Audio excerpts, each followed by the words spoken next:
The Bodhgaya liberation movement, a fight for justice, a demand for rightful ownership. On February 12th, Buddhist monks and upasakas and upasikas began an indefinite hunger strike to reclaim their most sacred site. Today marks the 13th day of their protest. But why is this happening? And more importantly, why is the mainstream media silent? Despite this being a major movement, media houses have chosen to ignore it, fearing it might gain momentum and attract global attention. The voices of Buddhist monks and their supporters remain unheard, deliberately hidden from the world. But why? Bodhgaya, the sacred land where Prince Siddhartha attained enlightenment and became the Buddha. A site of immense Buddhist heritage, yet astonishingly, its management remains under a structure that sidelines the very community it belongs to.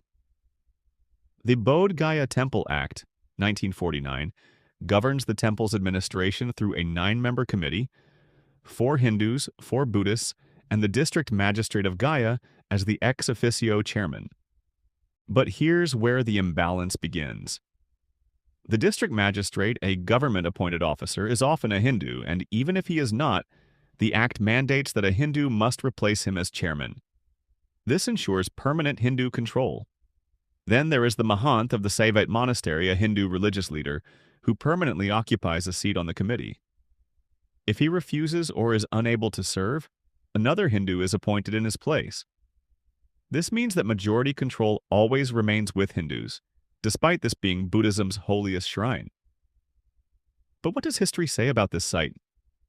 Sir Alexander Cunningham, the father of Indian archaeology, in his book Mahabodhi, or the great Buddhist temple under the Bodhi tree at Bodhgaya, provides undeniable evidence that Bodhgaya is and has always been a Buddhist site. His extensive research, archaeological findings, and inscriptions confirm that the temple was built, maintained, and revered by Buddhists for centuries before it fell into the hands of non-Buddhist groups.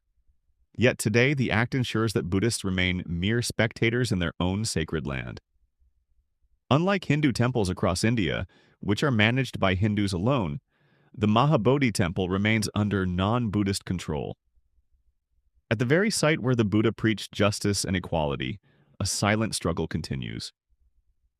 The Bodhgaya liberation movement is not just a protest, it is a call for historical justice. A movement the media fears might become too big. A movement being hidden from foreign eyes. But the truth cannot be silenced forever. The question remains, shouldn't Buddhists have the right to